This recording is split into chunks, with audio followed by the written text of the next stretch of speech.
l'influence de des œuvres du musée Granet, des collections du musée Granet sur Cézanne se poursuit. On l'a dit tout à l'heure par rapport à notamment le vieillard méditant sur une tête de mort, et on le retrouve aussi avec les joueurs de cartes.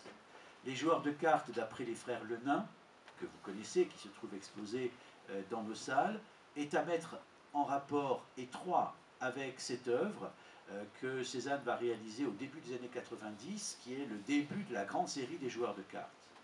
Et au lieu d'affronter deux joueurs en vis-à-vis, ce qui sera la suite de cette série, il va d'abord avoir deux compositions au moins plus ambitieuses, à plusieurs personnages, et il va choisir de présenter trois joueurs assis, comme dans le tableau des frères Lenain du XVIIe siècle, et entre les joueurs assis, il y a une figure enfantine. Dans le tableau des frères Lenain, c'est un genre de petit garçon qui se trouve à gauche. Chez Cézanne, c'est une petite fille qui se trouve ici à droite. Là aussi, on peut être évidemment quasiment certain que Cézanne a bien regardé ce tableau du musée et qu'il s'en souvienne au moment de la réalisation de cette série des joueurs de cartes. Et on peut encore se conforter dans cette idée par la petite publication que vous avez ici, qui est une publication par Anthony Valabrègue. Anthony Valabrègue, c'est un ami d'enfance, de jeunesse de Cézanne et de Zola. Et Anthony Valabrègue est plus ou moins écrivain, critique d'art. Et il sera un des tout premiers à écrire sur les frères Lenain que l'on avait complètement oubliés au XIXe siècle. Et donc, il se peut très certainement que dans l'intérêt que Anthony Valabrègue aura pour justement le tableau des frères Lenain, il ait pu en parler avec Cézanne et que Cézanne ait pu effectivement trouver très intéressant de peindre un sujet comme celui de ces joueurs de cartes. Vous avez observé aussi, quand vous êtes venu voir l'exposition, ou si vous y allez, vous verrez un tableau qui représente un fumeur de l'école hollandaise, qui est exactement dans la même posture, exactement dans la même attitude que la série des fumeurs que Cézanne va réaliser, et particulièrement celui-ci qui se trouve à Mannheim, donc en Allemagne, et qui est une œuvre, là aussi, de ces mêmes années, du début des années 1890.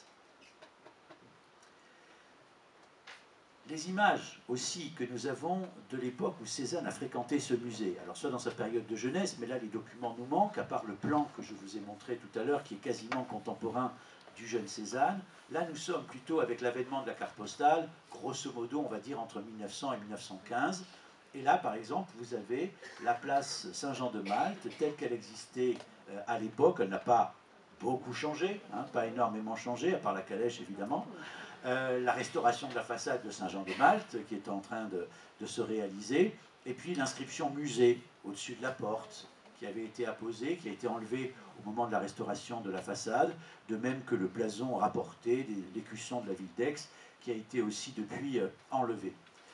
Et voilà dans quel état se trouvait l'entrée du musée. Lorsqu'aujourd'hui vous êtes dans le hall d'entrée, avec la billetterie, avec l'accueil, eh bien vous aviez à cette époque-là un amoncellement, c'est un peu le mot qu'il faut utiliser, en tout cas beaucoup d'œuvres qui sont présentées, qui étaient les collections archéologiques. Alors au premier plan, vous avez à la fois un très beau fragment de statuaire romaine, inspiré évidemment de la statuaire grecque, et puis complètement à droite, vous avez deux prêtres de Ptah égyptiens qui appartenaient à la collection de Granet, et tout était assez abondamment mélangé dans cette période. Dans la perspective au fond, vous avez un grand plâtre de David d'Angers qui représente le roi René et qui se trouve aujourd'hui dans nos réserves.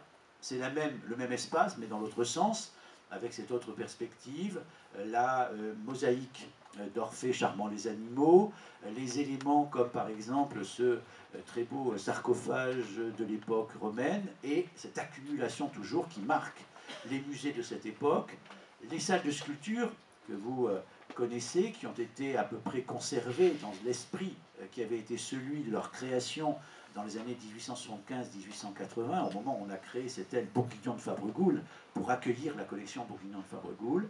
Et ce que l'on observe notamment sur cette photo, qui est due à Gondran, Claude Gondran, c'est le premier photographe aixois. C'est vraiment celui qui va lancer ce nouveau médium dès les années 1850, 1845-50. Il fait de la photographie et il continuera à faire de la photo pendant toute sa carrière. Et notamment ici, il photographie non pas des originaux, hein, ça se saurait si nous avions ces originaux au musée, mais ces moulages, ces plâtres que l'on utilisait pour l'école de dessin, qui montre bien que jusque pratiquement au début du XXe siècle et même après, l'école de dessin était plus importante finalement que le musée. Et que dans la presse, on écrivait même que le musée était une dépendance de l'école de dessin. Et qu'il a fallu de longues années pour que le musée prenne le pas finalement sur cette école, ou en tout cas s'en dissocie, et que dans les années 70, c'est pas si vieux, on déplace l'école de dessin vers le pavillon de Vendôme où elle se trouve toujours aujourd'hui, et que à partir de cette époque-là, on est d'un côté le musée et l'école qui était devenue l'école des Beaux-Arts. L'accrochage aussi, hein, ce genre d'accumulation, cet esprit d'accumulation, était celui du XIXe siècle, et il avait deux avantages. Cette présentation avait deux avantages. C'était d'abord l'avantage de ne pas avoir besoin de réserve, puisqu'on accrochait tout. C'était une mesure très économique. Le deuxième avantage, c'était qu'effectivement, on pouvait voir l'ensemble d'une collection.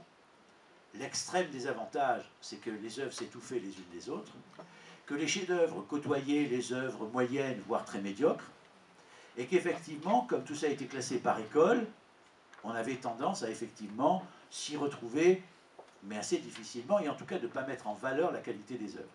Depuis, et quand je dis depuis, c'est depuis les années 50, 1950. On est revenu évidemment à des accrochages beaucoup plus aérés.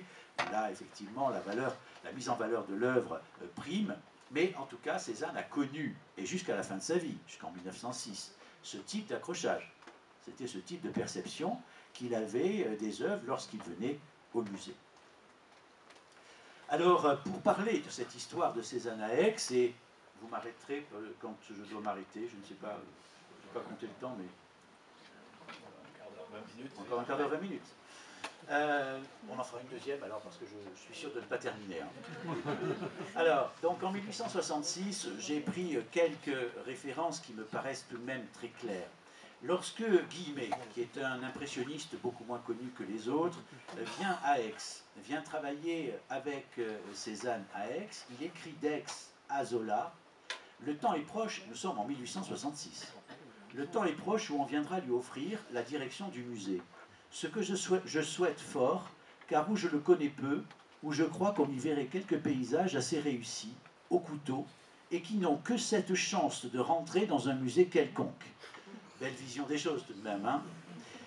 Alors il a à la fois tort évidemment, mais raison aussi, c'est qu'à cette époque, Cézanne se consacre entre 1864, 65 et encore en 66 à une peinture au couteau à palette, donc, qui est cette forme de petite truelle qu'on utilise pour sculpter plus la matière que pour peindre véritablement avec la brosse et le pinceau. Et à ce moment-là, c'est vrai qu'il fait une peinture expressionniste. Dans nos collections, vous avez la très belle nature morte aux poires et aux sucriers qui se trouvent dans nos collections. Et là, Guillemet donc s'exprime très clairement sur quelque chose qui est de dire que si on veut qu'un jour Cézanne soit au musée, il faut vraiment qu'il en soit le conservateur. Alors, c'est une chose qui a failli arriver, parce qu'en 1870, lorsque le Second Empire s'effondre, une nouvelle municipalité arrive, et dans cette municipalité, l'élu aux finances, c'est Louis-Auguste Cézanne. Et dans cette municipalité, il y a un certain nombre d'amis, ou de membres de famille d'amis de Cézanne, et on va penser à lui pour s'occuper du musée, pour faire partie de la commission de surveillance du musée et de l'école de dessin. Mais à ce moment-là, Cézanne est en train, nous dit-on, de se cacher à l'Estaque pour ne pas être recruté et pour ne pas devoir aller se battre sur le front, et donc il va décliner tout simplement la proposition, et il ne viendra jamais siéger à ce qu'on lui a proposé, et donc évidemment il ne sera jamais conservateur de ce musée. Mais vous vous souvenez qu'il a eu totalement tort, puisque son condisciple, qui était un petit peu plus jeune que lui, qui s'appelle Henri Pontier, et vous savez que j'aime beaucoup le répéter et le redire, moi vivant, aucun Cézanne n'entrera au musée, c'était effectivement l'opposé, et c'est ce que nous avons malheureusement subi et vécu pendant des décennies. Et puis, il a aussi cette réflexion,